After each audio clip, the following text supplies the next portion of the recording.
ఈ రోజే డౌన్లోడ్ చేయండి. మీ ఫేవరెట్ షోస్ చూడండి.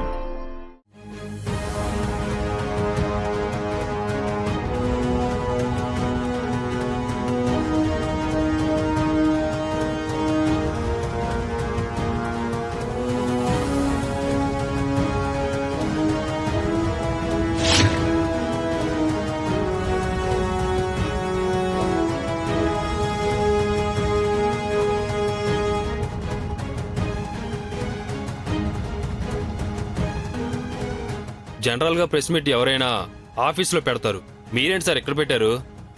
ఈ ప్రెస్ మీట్ కారణం ఈ ఇంటికి సంబంధించిన వాళ్లే కాబట్టి ఇక్కడ అరేంజ్ చేయవలసి వచ్చింది.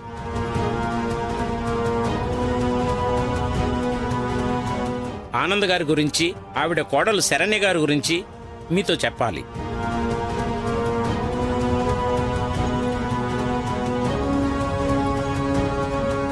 దేవుడా, అలాంటి కేసులో అరెస్ట్ అయిన విషయం చెప్పకుండా చూడు స్వామి. రీసెంట్గా మేము ఒక రిసార్ట్లో రైడ్ చేయాల్సి వచ్చింది. అందులో 10 మంది అమ్మాయిలు అలాంటి పనులు చేస్తూ దొరికారు.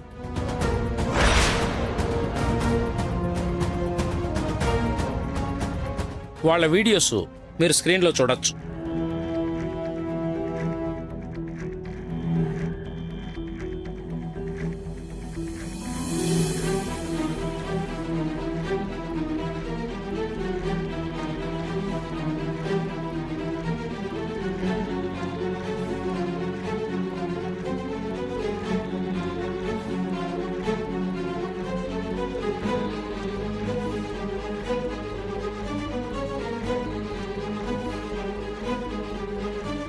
అదేంటి సార్, వీడియోలన్నీ బ్లర్లో కనిపిస్తున్నాయి?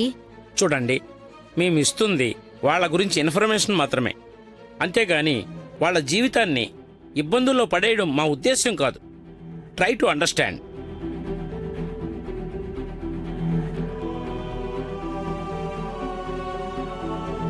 అలాంటి పనుల్లో దొరికితే తీసుకెళ్లి కోర్టులో ప్రొడ్యూస్ చేయకుండా ఇలా ప్రెస్ మీట్ పెట్టారు ఏంటి అని మీరు అడగచ్చు.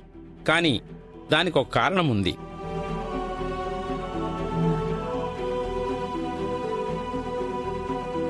దీన్ని అందరూ 5G జనరేషన్ అంటారు. మన జీవితాలు కూడా అలాగే పరిగెడుతూ ఉంటాయి. ఈ పరుగుల ప్రపంచంలో మన గురించి మనమే పట్టించుకోవడానికే టైం ఉండదు. ఇంకా ఎదుటివారి గురించి అంటే ఇంపాసిబుల్ అనే చెప్పాలి. కానీ ఇలాంటి టైంలో కూడా ఎదుటివారి గురించి బాగుపడాలి అని ఆలోచించే వ్యక్తి ఆనంద్ గారు.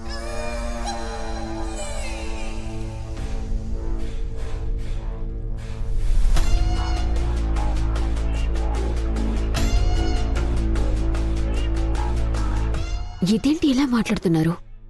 అందుకే మేము అరెస్ట్ చేసిన అమ్మాయిల్ని స్టేషన్కి తీసుకువెళ్తూ ఉంటే అడ్డుకొని ఆపేశారు.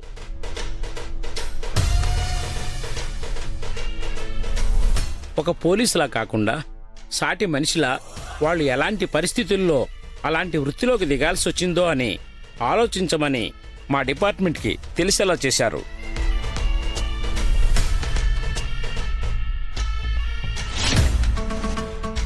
ఆడపిల్లని మనం లక్ష్మీదేవి అంటాం, కానీ ఆ లక్ష్మీదేవి డబ్బు కోసం అడ్డదారులు తొక్కుతున్నారు. దానికి కారణం వాళ్ళ ఆర్థిక పరిస్థితులే తప్ప వాళ్ళ స్వభావం కాదని సమస్య లోతుల్లోకి వెళ్ళి ఆలోచించారు.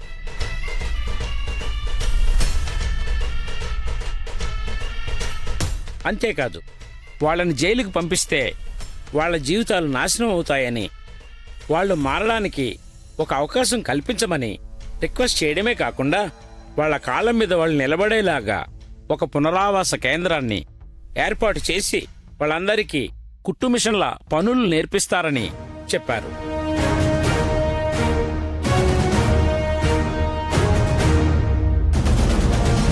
అంతేకాకుండా ఆనంద్ గారు స్టార్ట్ చేయబోయే శరణ్య స్టిచ్చింగ్ ఫ్యాక్టరీలో వాళ్ళందరికీ పునరావాసం కల్పిస్తాను అని మాట కూడా ఇచ్చారు.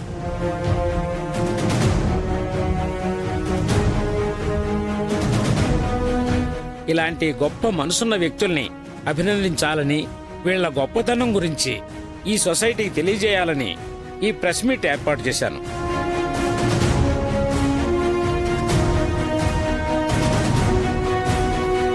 Really you are doing good job madam. Thank you sir. వచ్చిన మీ అందరికీ కూడా కృతజ్ఞతలు. అమ్మయ్యా, ఎక్కడ నా గురించి చెప్తారోనని కంగారు పడిపోయాను. ప్రెస్ మీట్ పెట్టి అత్తయ్య గారి పరువు తీస్తాడని ఆశపడితే ఛ! ఈ ఎస్ఐ ఏంటి ప్రవచనాలు చెప్పి ప్రశంసలు కురిపిస్తున్నాడు. నా ప్రాణంతా వేస్ట్ అయిపోయింది. హలో, మేడం, నేను అనంతగిరి హిల్స్ నుంచి ఎస్ఐని మాట్లాడుతున్నాను. చెప్పండి సార్, ఏంటి కాల్ చేశారు? ఇందాక మీ కోడలు అనన్య గారు నాకు కాల్ చేసి మీ శరణ్య గారిని అలాంటి కేసులో అరెస్టు చేసిన విషయం ప్రెస్ మీట్ పెట్టి చెప్పమంటున్నారు. చూడండి ఎస్ఐ గారు, మా శరణ్య అలాంటిది కాదండి. ఒకరు ఏదో చెప్తే గుడ్డిగా నమ్మేసి చెప్పే వ్యక్తిత్వం మీది కాదని నాకు తెలుసు. మీరు ప్రెస్ మీట్ పెట్టండి, అందులో మీకు ఏం చెప్పాలనిపిస్తుందో అదే చెప్పండి. అలాగే నేను చేయబోయే మంచిని గురించి కూడా చెప్పండి. అలాగే మేడం.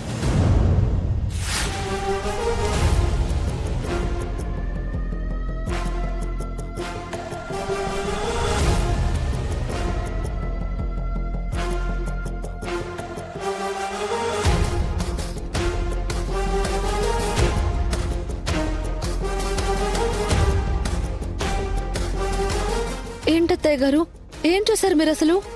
చెప్పాను కదా శరణ్య, కొన్నిసార్లు మౌనంగా ఉంటే కాలమే సమాధానం చెప్తుంది అని. అదే జరిగింది. మీరు చాలా గ్రేట్ అత్తయ్య గారు, గ్రేట్ అంతే.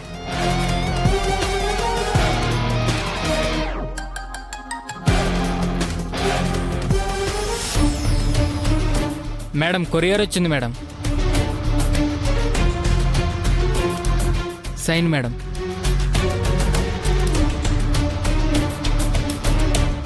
ఏంటి ఈ లెటర్?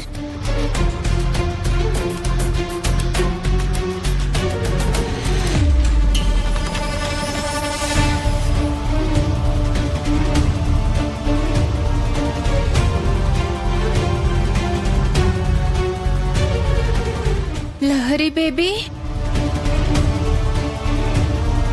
ఇప్పుడు మళ్ళీ ఈ లెటర్ ఏంటని టెన్షన్ పడుతున్నావా? రిసార్ట్లో మా ఫ్రెండ్ని చంపి ఇంట్లో నువ్వు ఇలా ప్రశాంతంగా ఉంటే నేను ఇక్కడ ప్రశాంతంగా ఎలా ఉంటాననుకుంటున్నావు? ఈ లెటర్ రాసిన అడ్రస్ వెరిఫికేషన్ చేసుకుంటున్నా. రేపు నీకు సంబంధించిన ఆధారాలన్నీ సేమ్ అడ్రస్ కి పంపిస్తా. ఈ లెటర్ నువ్వు చదువుతున్నావంటే నీ అడ్రస్ కరెక్టే అన్నమాట. ఇక నీ పని నా చేతుల్లో అయిపోయింది.